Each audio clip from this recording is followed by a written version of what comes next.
शिवसेना उबाठाकडून आज नाशिकमध्ये निर्धार मेळावा घेण्यात येणार आहे आणि या पार्श्वभूमीवर मेळाव्याचा टीजर लॉन्च करण्यात आलाय। मेळाव्यामध्ये बाळासाहेब ठाकरेंच्या आवाजातील संवाद भाषण होणार आहे।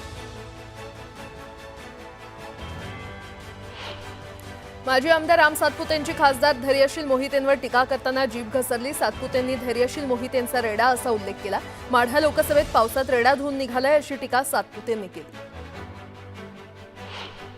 चंद्रपुरातील भाजपा आमदार सुधीर मुनगंटीवार आणि किशोर जोरगेवार यांच्या अंतर्गत गटबाजीमध्ये वडेट्टीवारांनी निशाणा साधलाय। जिल्ह्यामध्ये भाजपचे 2 आमदार सध्या संघर्षाच्या मैदानात आहेत। मुंबईतील सागर बंगल्याच्या मदतीने एक आमदार सूर्योदयाकडे आहे तर दुसरा सूर्यास्ताकडे आहे असा टोला त्यांनी लगावला।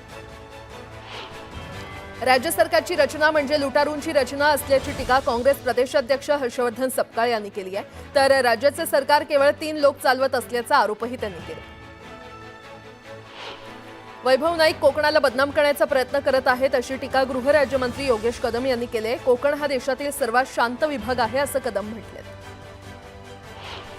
हेमलता पाटील यांनी शिवसेना सोडण्याचा निर्णय घेतलाय। शिवसेनेमध्ये राहून पक्षाला न्याय देऊ शकत नसल्याचं म्हणत समाज माध्यमांवरून त्यांनी ही घोषणा केली आहे।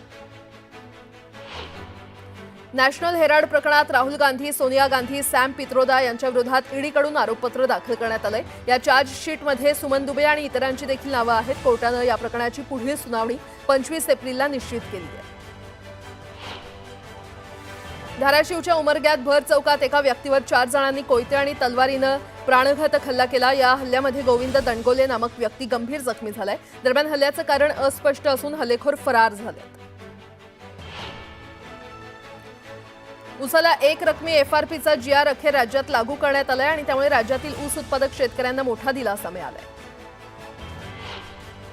ससून रुग्णालयातील हलगर्जीपणा समोर आलाय। अपघातग्रस्त रुग्णासाठी व्हीलचेअर उपलब्ध नसल्याचा प्रकार समोर आलाय। चालता न येण्यासारखी स्थिती असतानाही रुग्णालयाकडून व्हीलचेअर दिलं गेलं नसल्याची माहिती आहे।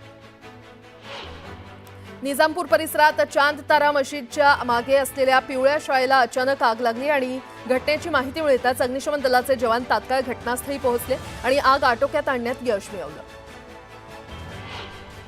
नवी मुंबईच्या सानपाडामध्ये कारच्या डिक्कीतून हात बाहेर आल्याचा व्हिडिओ व्हायरल झाला। लॅपटॉपची जाहिरात करण्यासाठी हा व्हिडिओ करण्यात आल्याची माहिती समोर आली आहे। वसई विरारमध्ये वाहतूक पोलिसांना बॉडी वॉर्न कॅमेऱ्याचं वाटप करण्यात आलेलं आहे। या कॅमेऱ्यांद्वारे पोलीस आणि वाहनधारकांमधला संवाद रेकॉर्ड होणार आहे।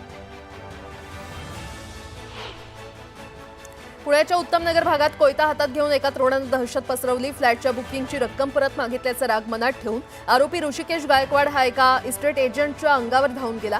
या घटनेचा थरकाप उडवणारा सीसीटीव्ही समोर आलाय। मुंबईतल्या पाणी प्रश्नावरून शिवसेना उबाठा आक्रमक झाले आहे। दादरमध्ये आमदार महेश सावंत यांच्या नेतृत्वात हंडा मोर्चा काढण्यात आला। यावेळी पोलिसांकडून उबाठाच्या कार्यकर्त्यांची धरपकड करण्यात आली। दिवा शहरात गॅस दरवाढी विरोधात ठाकरे गटानं अनोखं आंदोलन केलं। रस्त्यावर चूल लावत भाकऱ्या थापून सरकारचा निषेध नोंदवण्यात आला। राज्यातील नगरपरिषदा, नगरपंचायती आणि औद्योगिकरणाच्या अध्यक्षांना पदावरून दूर करण्याचे अधिकार संबंधित प्राधिकरणाच्या सदस्यांना देण्यात येणार आहेत। त्याबाबतच्या तरतुदीस मान्यता देऊन महाराष्ट्र नगरपरिषदा, नगरपंचायती आणि औद्योगिक नागरी अधिनियम 1965 मध्ये सुधारणा करण्यात येणार आहे। पुणे शहरातील 8 मतदारसंघात भाजपला 27 मंडल अध्यक्षांच्या निवडीसंदर्भात मंगळवारी मुंबईत बैठक पार पडली। मंडल अध्यक्षांची निवड करण्यापूर्वी मतदारसंघातील किमान 50% नवीन बूथ समित्या स्थापन करण्याचं काम अपूर्ण आहे। दरम्यान एका आठवड्याच्या आत बूथ रचनेचं काम पूर्ण करा असे आदेश शहर पदाधिकाऱ्यांना देण्यात आलेले आहेत। दरम्यान आठवड्याच्या शेवटी मंडल अध्यक्षांची नावं जाहीर होण्याची शक्यता आहे।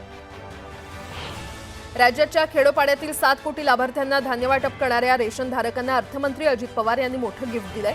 शिधा वाटप दुकानदारांच्या कमिशनमध्ये प्रति क्विंटल 20 रुपयांची वाढ करून ते 150 रुपयांवरून 170 रुपये करण्याचा निर्णय उपमुख्यमंत्री अजित पवार यांच्या अध्यक्षतेखाली मंत्रालयात झालेल्या बैठकीत घेण्यात आला। जळगाव जिल्हा परिषदेमध्ये आमदार सत्यजित तांबे यांच्या उपस्थितीमध्ये आढावा बैठक घेण्यात आली। बैठकीमध्ये शिक्षण विभागाच्या कामकाजाचा आणि विविध योजनांचा सत्यजित तांबेंनी आढावा घेतला। नाशिक शहरातील काटेगल्ली परिसरात असलेली अनधिकृत दर्गा हटवण्याच्या हालचाली सुरू झालेल्या आहेत। नाशिक महानगरपालिकेनं या दर्ग्याला माहिती दिली होती किंवा नोटीस दिली होती आणि नोटीसची मुदत संपत असल्यानं नाशिकच्या काटेगल्ली परिसरातील ही दर्गा हटवण्याच्या हालचाली आता सुरू झाल्या आहेत। काँग्रेस प्रदेशाध्यक्ष पदाची सूत्र हाती घेतल्यानंतर हर्षवर्धन सपकाळ नियुक्त केलेल्या निरीक्षकांचे जिल्हा आणि शहरनिहाय अहवाल प्रदेश काँग्रेसला प्राप्त झालेले आहेत। आता या अहवालांची छाननी करून तेथील संबंधितांबरोबर चर्चा करून त्या शहर आणि जिल्ह्यात खांदेपालट करण्यात येणार आहे।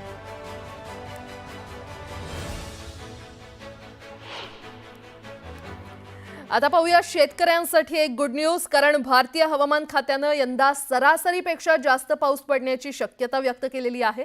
देशात सरासरीच्या 105% पाऊस पडणार असल्याचा अंदाज हवामान खात्यानं वर्तवलाय। यंदा मान्सूनवर अल निनोचा धोका नसल्यानं देशात चांगला पाऊस पडणार असं हवामान खात्यानं सांगितलंय।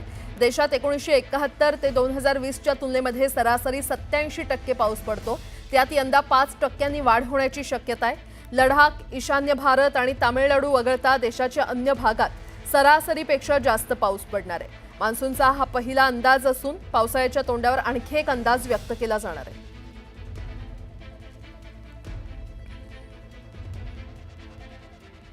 पुन्हा एकदा बातम्या वेगवान स्वरूपात।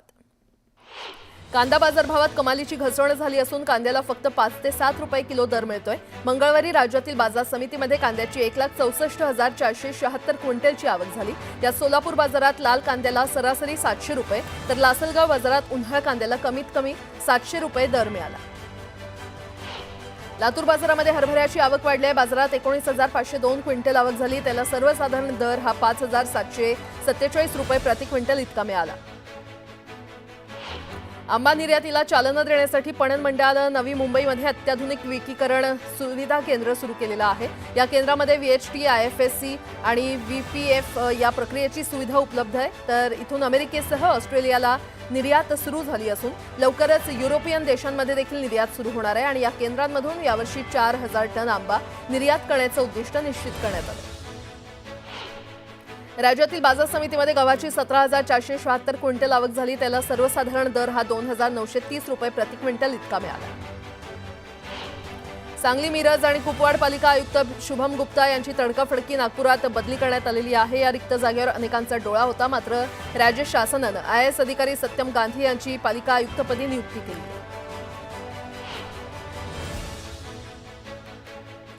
MMRDAच्या ठाणे भिवंडी कल्याण मेट्रो 5 मार्गिकेतील ठाणे भिवंडी दरम्यानच्या पहिल्या टप्प्याचं काम सध्या वेगात सुरू आहे। या टप्प्यातील महत्त्वाचा टप्पा पार झालाय। वसई दिवा मार्गावर अंजूर फाटा इथे 65 मीटर लांबीच्या तुळईची यशस्वी उभारणी करण्यात आली। पुण्यात रात्री येणाऱ्या प्रवाशांची संख्या जास्त आहे आणि या प्रवाशांच्या सोयीसाठी पुणे महानगर परिवहन महामंडळाच्या 6 मार्गांवर रातराणी बस सुरू असून या बसला प्रवाशांकडून चांगला प्रतिसाद मिळतोय। रातराणीच्या 6 मार्गांवर धावणाऱ्या PMPला गेल्या आर्थिक वर्षात 1 कोटी रुपयांचं उत्पन्न प्राप्त झालंय। उन्हाळ्यात प्रवाशांचा प्रवास गारेगार करण्यासाठी बेस्टच्या ताफ्यात नवीन वातानुकूलित बसगाड्या समाविष्ट करण्यात येणार आहेत। प्रवाशांच्या सोयीसाठी बेस्टच्या ताफ्यामध्ये येत्या काळात टप्प्याटप्प्यानं 2100 वातानुकूलित बस समाविष्ट करण्याचं नियोजन आहे। राज्यातील मध्य रेल्वेच्या 15 रेल्वे स्थानकांवरील नवीन पादचारी पूल खुले करण्यात आलेत आणि या पुलांची उभारणी 2025 मध्ये करण्यात आली आहे। या पुलांमुळे रेल्वे रूळ न ओलांडता पादचारी पुलावरून प्रवास करणं शक्य झालंय। सूक्ष्म आणि लघु उद्योगांना चालना देण्यासाठी महाराष्ट्र राज्य औद्योगिक विकास महामंडळाच्या औद्योगिक भूखंडावर पिंपरी चिंचवड महापालिकेनं बांधलेले गाळे अद्याप धुळखात पडून आहेत। गाळ्यांचं बांधकाम पूर्ण करण्यास उशीर झाल्यामुळे MIDCनं महापालिकेला 14 कोटी रुपयांचा दंड आकारलाय। दंड भरणं शक्य नसल्याची भूमिका महापालिकेनं घेतली असून MIDC बरोबर चर्चेतून मार्ग काढण्याचा प्रयत्न सुरू आहे। राज्य सरकारच्या मोफत गणवेश योजनेअंतर्गत राज्यातील पात्र विद्यार्थ्यांना नव्या शैक्षणिक वर्षाच्या पहिल्याच दिवशी गणवेश वाटपाचं नियोजन करण्यात आलंय। त्यासाठी 248 कोटी रुपयांहून अधिक रक्कम मंजूर करण्यात आली असून मोफत गणवेश योजनेची अंमलबजावणी पूर्वीप्रमाणेच शाळा व्यवस्थापन समितीद्वारे केली जाणार आहे। भारतातील पोलीस दलात महासंचालक आणि पोलीस अधीक्षक यासारख्या वरिष्ठ पदांवर 1000पेक्षा कमी महिला आहेत। पोलीस दलातील 90% महिला कॉन्स्टेबल पदावर काम करतात। मुंबईतील दहिसर पोलिसांनी मुख्यमंत्र्यांच्या 100 दिवसांच्या कार्यक्रमाचा भाग म्हणून जुन्या प्रकरणांमध्ये जमा केलेलं साहित्य तक्रारदारांना परत केलंय। झोन 12च्या पोलीस उपायुक्त स्मिता पाटील यांच्या मार्गदर्शनाखाली पोलिसांनी आरोपींकडून जप्त केलेले 54 लाख रुपये किमतीचे दागिने, मोबाईल फोन, लॅपटॉप आणि रोख रक्कम तक्रारदारांना परत केली आहे।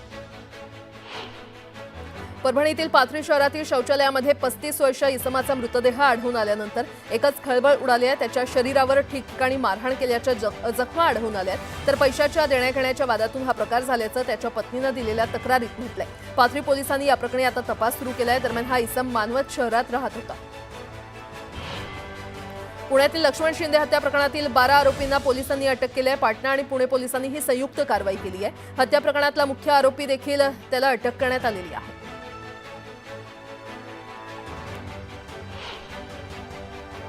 आता एक सविस्तर बातमी पाहूयात। कराड गँग झाली मग आला खोक्या भाई। आपली दहशत निर्माण करण्यासाठी गुन्हेगारीचे नवनवे पॅटर्न महाराष्ट्रात पाहायला मिळतात। पण कोयता पॅटर्न हा महाराष्ट्राला काही नवा नाहीये। पुण्यामध्ये वारंवार कोयता गँगच्या दहशतीच्या घडामोडी समोर येत असतात। पण आता हा कोयता पॅटर्न महाराष्ट्रभर पसरलाय की काय अशी चर्चा आता सुरू झाली आहे। कारण दिवसभरात कोयता पॅटर्नच्या 3 धक्कादायक घडामोडी समोर आलेल्या आहेत। धाराशिवच्या उमरग्यात टोळक्यानं एकावर जीवघेणा हल्ला केला, तर मारेकऱ्यांनी कोयत्यानं सपासप वार करून पळ काढला। तर दुसरीकडे बीडच्या माजलगावमध्ये धारदार कोयत्यानं वार करत एकाची निर्घृण हत्या करण्यात आली आहे। तिकडे पुण्यामध्ये केवळ फ्लॅट बुकिंगचे पैसे परत मागितल्याच्या रागातून कोयता दाखवून दम दिल्याचं समोर आलंय। त्यामुळे आता या असल्या भुरट्या कोयत्या भाईंना वेळीच आवर घालण्याची आवश्यकता आहे।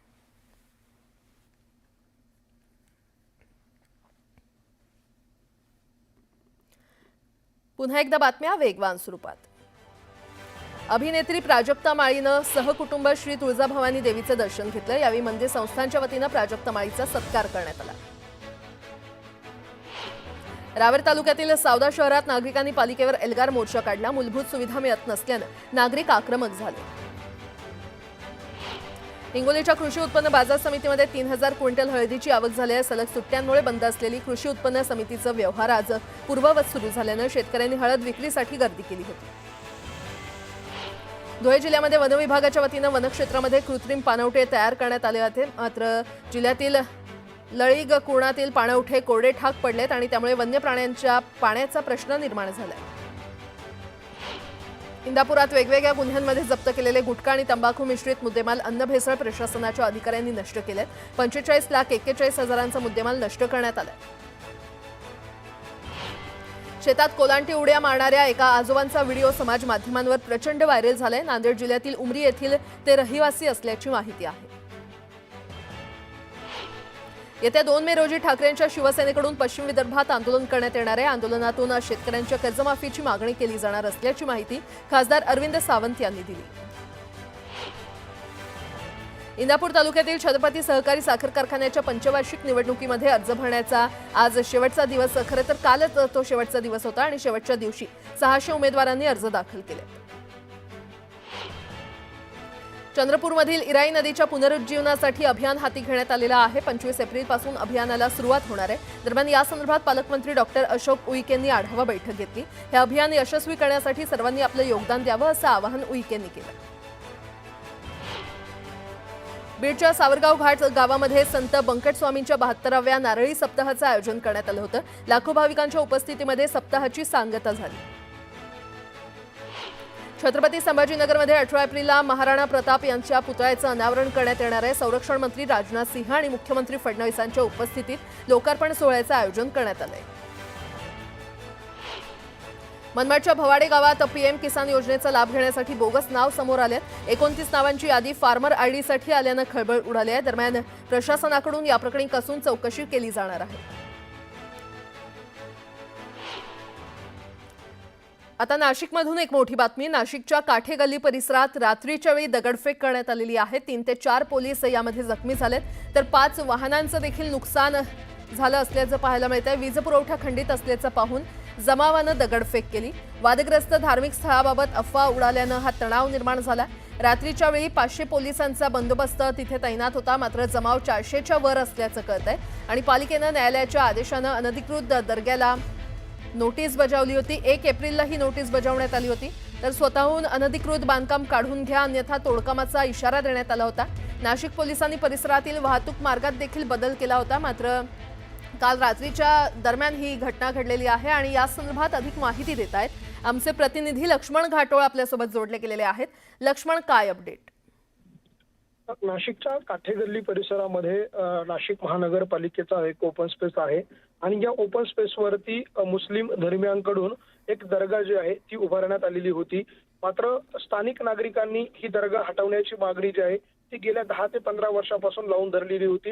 वेळोवेळी महानगरपालिकेला पत्रव्यवहार देखील केलेला होता, मात्र या संदर्भात कारवाई केली गेली नाही आणि त्यानंतर हे नागरिक जे आहे ते न्यायालयात गेले आणि न्यायालयाने देखील अनधिकृत असल्याचं ठरवत ही जागा नाशिक महानगरपालिकेची असल्याचं सांगून ही जागा हटवण्याच्या सूचना ज्या आहेत त्या नाशिक महानगरपालिकेला दिलेल्या होत्या आणि या सगळ्याच्या अनुषंगानं गेल्या महिनाभरापूर्वी या दर्गेचा काही भाग जो आहे तो देखील नाशिक महानगरपालिकेच्या अतिक्रमण विभागानं काढलेला होता. त्यावेळेस देखील तणाव जो आहे तो निर्माण झालेला होता. मात्र आता या दर्गेचा जो मूळ भाग आहे तो देखील हटवण्याची मागणी जी आहे ती नाशिक महानगरपालिकेने केलेली होती आणि नाशिक महानगरपालिकेने 1 एप्रिलला या सगळ्याच्या संदर्भामध्ये संबंधित दर्गेच्या व्यवस्थापनाला संबंधित दर्गा जी आहे ती स्वतःहून पुढच्या 15 दिवसामध्ये काढून घ्यावी अशा प्रकारची नोटीस जी आहे ती बजावलेली होती.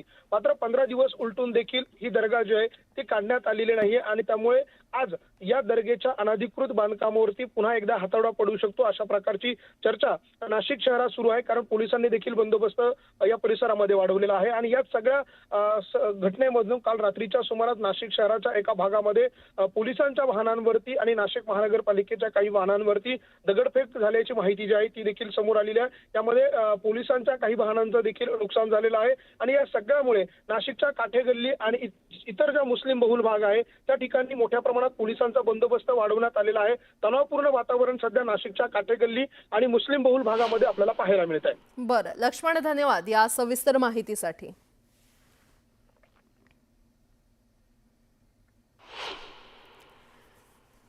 यासोबतच इतर